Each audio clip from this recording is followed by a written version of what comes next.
All right, y'all. We back in here with a match review on the Chelsea Fulham game. We had Chelsea 2, Fulham 0 at Stamford Bridge. And it was a solid performance. I'm glad to be on target with my prediction of 2-0 that I had in my match preview. But before I get onto the match, I do want to just speak on a couple things in terms of Nico Jackson and some of the transfer dealings that's been going on in the past couple days. Crazy situation with Nico Jackson. On the day that Chelsea played Fulham, he was in Munich to seal a transfer alone, becoming an option to buy away to Bayern Munich. 15 million loan fee, by the way, which is crazy. But besides the point, Liam Delap gets hurt in the game. Hamstring injury looks worse than it initially feared. We'll get on to that in a bit, but as a result, the club acting and recalling Nico Jackson. Well, not even recalling, that deal wasn't officially secured. Just telling Nico Jackson, hey, you got to come back. And, I think Nico Jackson in this situation is a little bit hard done by. I think the club telling Nico Jackson that the deal is off is acting a little bit in bad faith. I know they have every right to do so. And I'm not saying they shouldn't be doing this.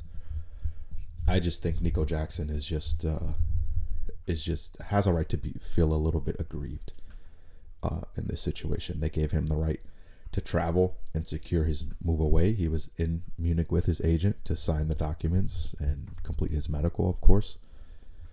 And just bad luck that Delap gets hurt, and we end up in a situation where Nico Jackson is told to come back to London. I do think ultimately he'll secure a move away permanently, if not on loan, if only because after all that's gone on in the past couple of days, I think it's probably best for a clean break at this point. Some of the comments from his agent, the plane doesn't go backwards, and the fact that while I understand the club brought in competition for Nico Jackson in terms of Liam Delap and João Pedro, it's not like Nico Jackson was bomb squatted or anything, if that's even a term, sent to the bomb squad.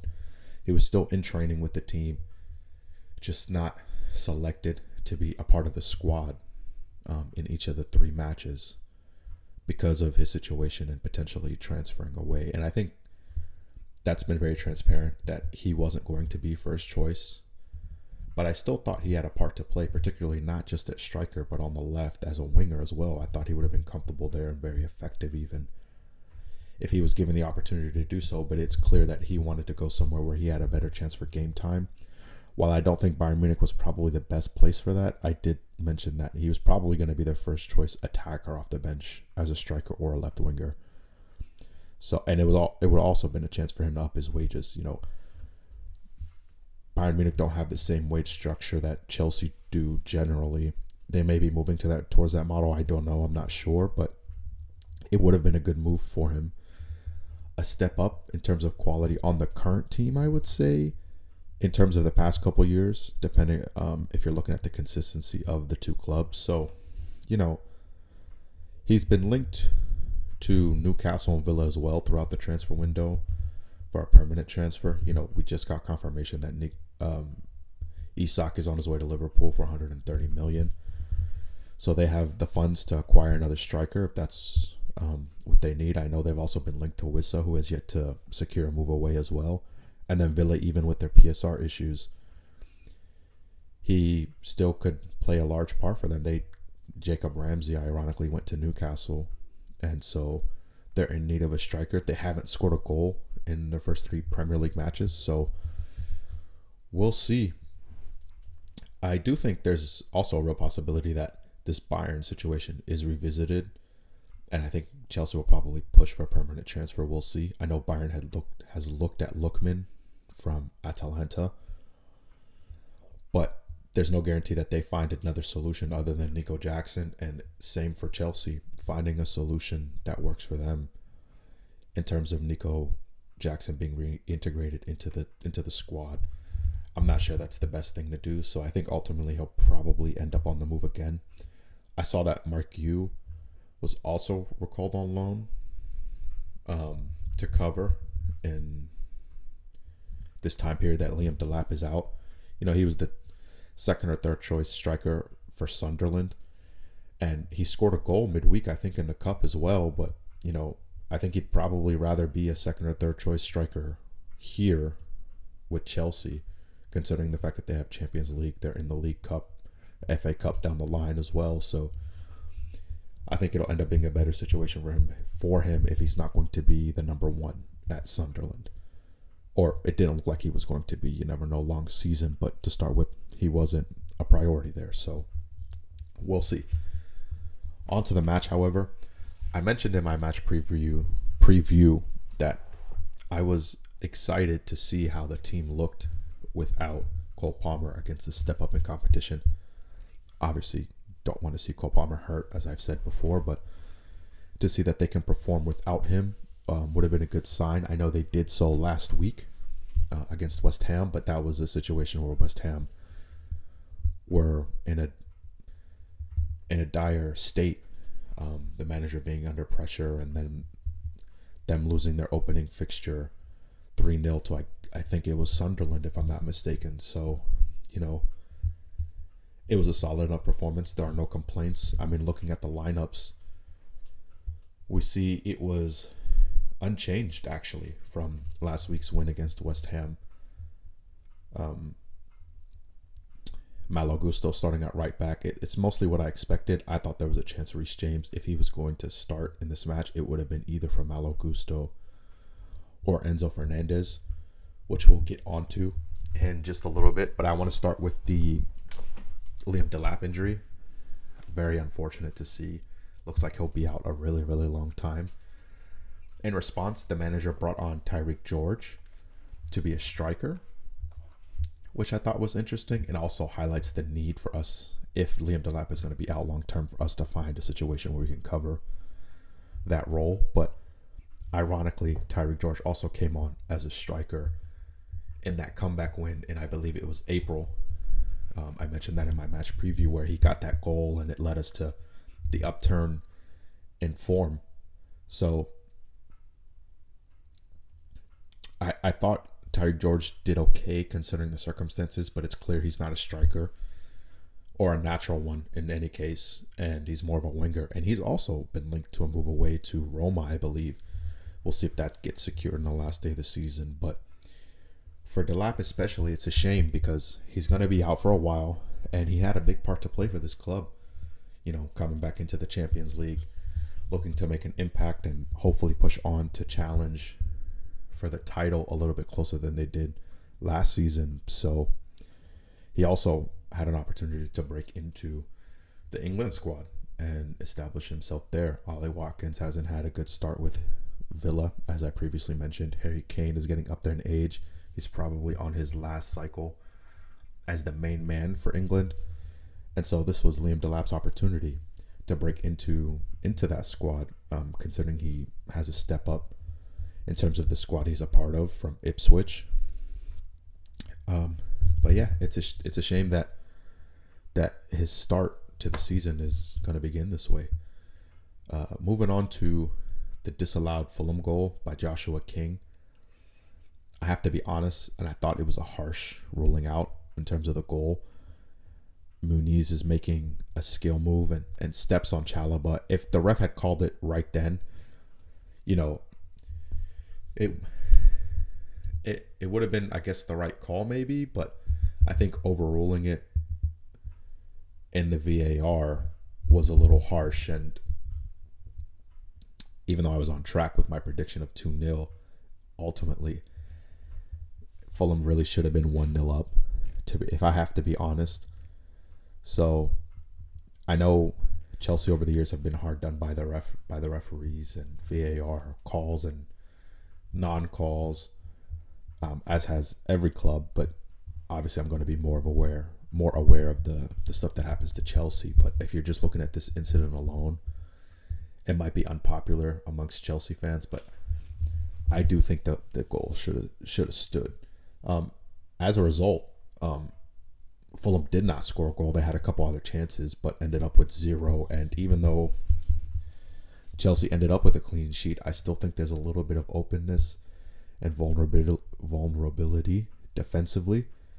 So hopefully that continues to solidify, because we have Champions League coming up out of the international break, as well as some tough fixtures, which we'll get onto in a little bit. Onto the first Chelsea goal, João Pedro. I mean, what a signing this guy has been. He's come in and made an immediate impact from the summer. And he's on 2 goals, I think, so far this season. Maybe an assist as well, I think, to Pedro Neto in the West Ham game as well. He was one of the few man of the match candidates in this game. And, you know, with him especially, he's the guy that's going to carry this team when Cole Palmer, creatively, I mean, when Cole Palmer is out and not playing until Esteval continues to establish himself, and maybe Enzo Fernandez gets back to form. But no complaints so far. He's been the perfect signing and the perfect player. Very versatile, can play as the 9 or the 10, as we've seen at the Club World Cup and to start this season. And it's good to see that Chelsea are a team who can threaten set piece wise, because that hasn't been the case. It wasn't the case really last season or the seasons before, both offensively and defensively. I think João Pedro also had a clearance off the line, if I'm not mistaken. I could be wrong about that, but you know, Bernardo Cueva, I believe, is a set piece coach, making a name for himself. Maybe there should be a mural for him as well, the same way Arsenal have done for their set piece coach. But yeah, João Pedro, no complaints there. The second goal, Enzo Fernandez pen. It was a clear handball by Chalobah, on that Chalobah cross by Sessegnon. I don't think there could be any complaints about that, in the same way that there could have been for the first VAR decision. But he slotted it home. Good for him. He also was the assister on that João Pedro goal from the corner. You know, he had the goal and the assist today. So his score, his rating might be high, but just watching the game, I think he had another sluggish game, unfortunately, which is why I thought Reece James had a chance to start for him in this match in midfield. And, you know, we'll see if he's in. I'm not sure if he's in the national team setup for Argentina or not, but I'm hoping that this period gives him a chance to reset and come back refreshed, because he's looked a little sluggish to start the season. Hopefully with, you know, 2 games a week coming up after the international break, there's more chance for rotation, which I'll get onto in a little bit. So we'll see him get rest a little bit more, and it'll help him regain his form that we've seen at times last season and the Club World Cup, and even, I mean, that goal he scored to start this season as well. So, you know, I think he just needs an opportunity to re-energize himself. So we'll see about that. Esteval, speaking on him, he looked really good again today. He probably should have had a goal. I think it was the 58th minute, if I'm not mistaken, where he was unlucky. I think he tried to go near post, probably should have went far post. Similar sort of situation as last week, where he should have had a goal then. And I think as he gets adapted into this team and gets given more opportunities, he's just going to continue to look better and better, and he's clearly going to be one of our best players, hopefully by the end of this season. But yeah, he looked really good. Another note on Caicedo. I mean, he's probably the most important player on the team, especially in midfield. Covers a lot of ground. He had that block on the Timothy Castagne shot in the second half as well. Note on Lukic, who played the pass between, I think, Cucurella's legs to create the opportunity for Castagne to ultimately get a shot off. He's a baller. But yeah, Caicedo, he looked really good again, as did Chalobah and Cucurella. They both were rock solid in this game as well. Chalobah in particular with his passing. I know he created that chance. Well, Cucurella did create that chance for Delap before he got hurt on the left-hand side, that reverse ball. But that was simple enough. The Chalobah ball to João Pedro was really, really good, and João Pedro should have had a second goal, probably. It was a really good ball, and, you know, hopefully Chalobah can stay healthy, because, like I said, it doesn't look like we're going to have a center-back reinforcement. I know Aaron Anselmino had a good debut for Dortmund in Germany today, but in terms of Chelsea, I mean, still no Benoit Badiashile and still no Romeo Lavia, as I said in a previous video. You know, it's going to be important that Chalobah, Tosin, and Caicedo stay healthy, because even though there's a little bit of cover for them, you know, those are going to be the backbone of the team moving forward. We'll see. Hopefully we get some more news on the extent of Liam Delap's injury. Obviously, as it stands, it looks like he's getting a scan within the next 48 hours to determine the extent and how long he'll be out. But, you know, it's a good start. Second in the table, I believe, on 7 points heading into the first international break. No complaints from me on that. Looking ahead, hopefully Cole Palmer comes out of the international break refreshed, because we're going to need him. I mean, we have a London derby, Brentford, who set piece kings over the past couple seasons. Their set piece coach is now their head coach, so it's not like they're going to lack in that department. They'll probably be a tough test as well. And then we get on to, you know, the Champions League. That first match against Bayern is going to be spicy, especially considering the Nico Jackson situation. And if he ultimately moves there, if that gets rekindled and he ends up going there, he's not banned from playing against Chelsea. We saw Bayern use that to their advantage a few years ago. I think that COVID season, Coutinho was a part of that 8-2 versus Barcelona. So, you know, he could come back to haunt us in this competition, especially if he moves to Bayern or another Champions League club. We'll see. After that, Manchester United. As much as Manchester United, as bad as they've looked, you know, in the past year since Ruben Amorim has been appointed, this match is away at Old Trafford. Never easy. Then Brighton soon after that. Benfica in the Champions League, and then Liverpool home, you know, October the 4th. Those 6 matches are no easy picnic. It'll give an opportunity for more guys to come in. We'll probably see Jamie Gittins be given an opportunity on the left at some point. We will see Andre Santos probably come in midfield for Enzo Fernandez. We'll see about that striker solution, what the club does, but whoever that may be, whether it's Marc Guiu or Nico Jackson, if he's reintegrated or whatever else. I think that I saw a report that they're looking into a sporting striker. I'm blanking on his name right now, but if that person ends up coming in, or Tyreek George is relied upon, which I hope isn't the case, for that position. Garnacho, he's going to be making his debut probably coming out of the international break as well. So yeah, it's looking very interesting coming out of the international break. 2 games a week. At this point, we have adequate depth to handle that, in my opinion, other than obviously striker. But we'll see. I'll be coming back with another video soon, probably reviewing the Premier League game week 3 in general as a whole. Some interesting matchups. Liverpool getting one over on Arsenal, and so Manchester City losing as well. So we'll see. I appreciate you for watching. If you've come across this video, leave a like. I will see y'all on the next one. Peace.